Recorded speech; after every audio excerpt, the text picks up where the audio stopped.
Sejam bem-vindos ao nosso encontro com as artes. É um prazer estar aqui com vocês. O tema da nossa aula de artes hoje é modernismo, tanto na Europa quanto no Brasil. Eu sou a professora Thay Nunes e sou também professora de artes, é claro, não é isso? Vamos lá, a gente vai começar na gênese do modernismo na Europa. Observem bem as duas imagens que estão aí no seu vídeo. A gente tem uma fotografia de Niepce, né, o autor, e uma obra impressionista do Claude Monet, a Catedral de Rouen. Observem bem que essas imagens têm semelhanças, não é? A imagem de Claude Monet também é turva, sem muita definição, assim como a fotografia de Niepce. Observem, a partir dessa constatação, a influência da fotografia dentro das artes visuais. Ou seja, o artista não é aquele cara, não é, que fica voando nas nuvens, que está fora do mundo, mas se apropria do que está acontecendo no seu mundo e transfere tudo isso para a sua obra. Ora, o impressionismo é um marco de transição para o modernismo, porque o impressionismo vai levar ao extremo o modelo visual que é a herança do classicismo. A partir da obra impressionista, a gente já como é que eu vou dizer, já não se vale apenas de olhar para ver, não é? A gente tem que olhar a obra de arte e mergulhar dentro dela. Não dá mais para simplesmente atestar o que ela significa apenas olhando, certo? Muito bem, o contexto da arte no final do século XIX e início do século XX traz as seguintes questões. Observe, a tradição de um lado e a ruptura do outro. É justamente o momento de romper com esses cânones herdados da arte greco-romana, que era usada até então como referência.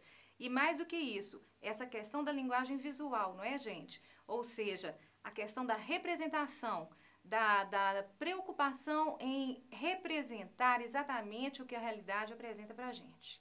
A outra questão, então, né, que é essa renúncia do clássico, conforme já comentei, seria, então, trazer para a questão da arte, para o mercado de arte, para todo mundo que está envolvido com a arte, uma pergunta. Quem é o artista? O que é a obra de arte? Qual é a função dessa obra, não é? Esse artista está inserido num momento de progresso, a Europa está se reconstruindo e a gente observa, a partir da Revolução Industrial, sobretudo, e da Revolução Francesa, que é um novo homem que está surgindo e uma burguesia emergente. Ou seja, essa burguesia vai começar a questionar ou, de certa forma, dessacralizar um pouco aqueles modelos estéticos. Nós temos aí também, eu coloquei dois termos aí de minha própria autoria para a gente pensar. A arte desce do céu para a terra e, consequentemente, para o homem. Então, aqueles modelos vinculados à ideia do que seria interesse da nobreza, da igreja, das histórias míticas, isso tudo vai dar lugar a um interesse mais cotidiano e mais intimista do artista. Aí, o outro termo que eu coloquei, de fora para dentro, arte pela arte. Com esse interesse intimista, a gente vai ter a postura do artista voltado para o próprio fazer. Ou seja, como fazer, quais as técnicas usar, que material que vai melhor se adequar aos interesses que esse artista tem. E coloquei por último aí, de dentro para fora, ou seja, uma posição, né, uma postura política. Ou seja, esse homem é intimista, ele pensa, ele raciocina, ele questiona a partir do coletivo, constrói a sua obra e essa obra retorna para o coletivo como um instrumento de reflexão. Olha só que para finalizar aí esse slide, a gente tem vanguarda de um lado e experimentação do outro. Acho que resume bem o que a gente está querendo dizer nesse contexto, porque a vanguarda é justamente aquela primeira fila do batalhão militar, ou seja, é aquela que abre caminhos, não é? Que traz consigo quem está atrás. Observem aí as imagens que eu coloquei para ilustrar. São três, não é? Uma obra do Picasso, uma obra de Matisse e uma obra do Pollock. Olha só, Picasso está super preocupado com a questão da forma. A representação dessa imagem está toda fragmentada em planos, como se a gente estivesse diante de um espelho quebrado, vendo tudo ao mesmo tempo agora. Já Matisse, em A Dança, se preocupa com a cor, com a expressão desse movimento que é a dança. E fazendo isso, convida a gente também a pensar, se expressar visualmente, o que a gente sente, pensa sobre a dança, pode ser feito através de outras maneiras, que não simplesmente a representação.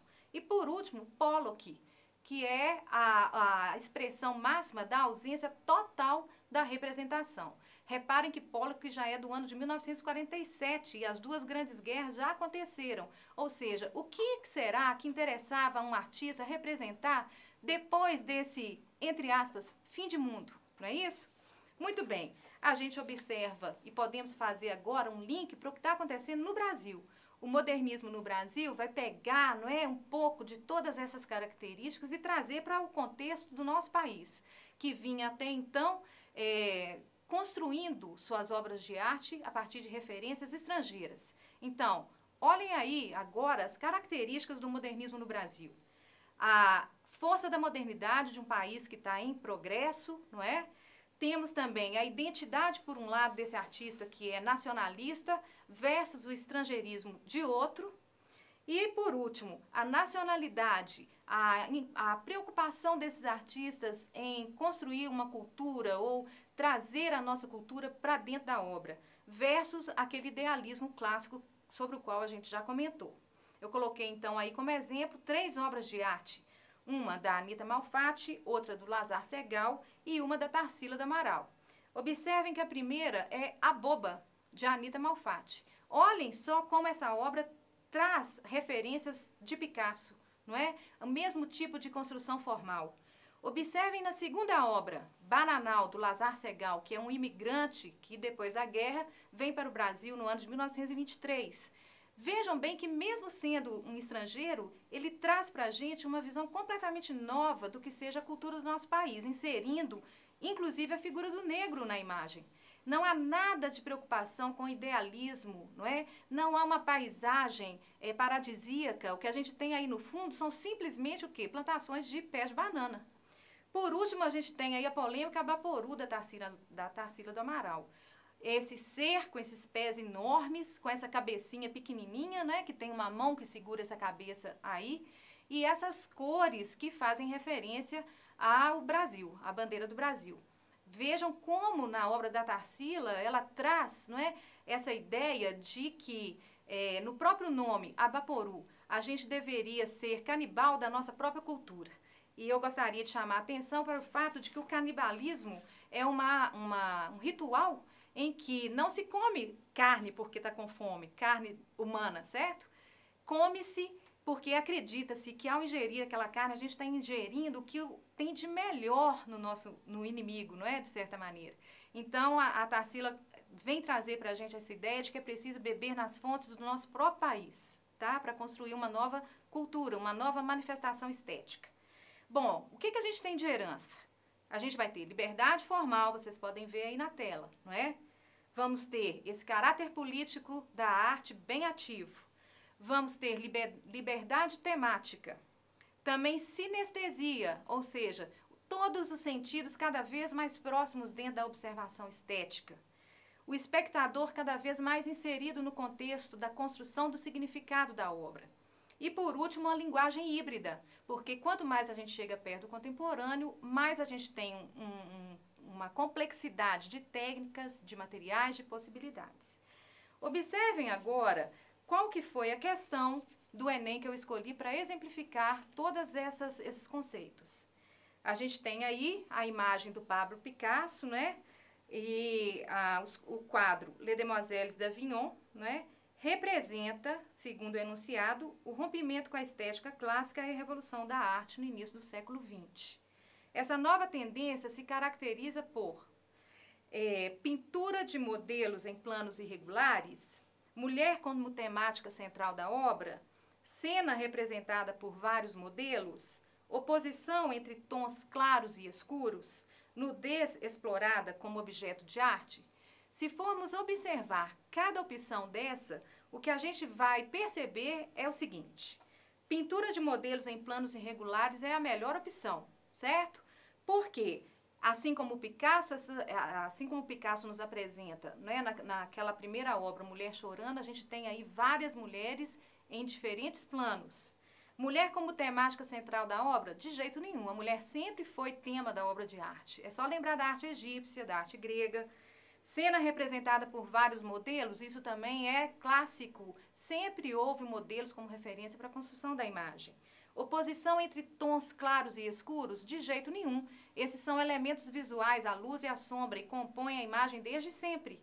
Nudez explorada como objeto de arte? De forma alguma. A nudez sempre esteve presente na construção das obras de arte. Muito bem, gente. Eu acredito ter, assim, explicitado aqui algumas habilidades cobradas pelo Enem, como, por exemplo, interpretar uma obra de arte no seu contexto histórico, refletir sobre os processos de construção da obra, articular elementos estéticos e identificar épocas e movimentos artísticos em suas correlações com a produção pessoal, social e cultural em arte. Desta maneira, eu deixo aqui para vocês o meu abraço e espero, sinceramente, ter contribuído para os seus estudos sobre o modernismo. Um beijo.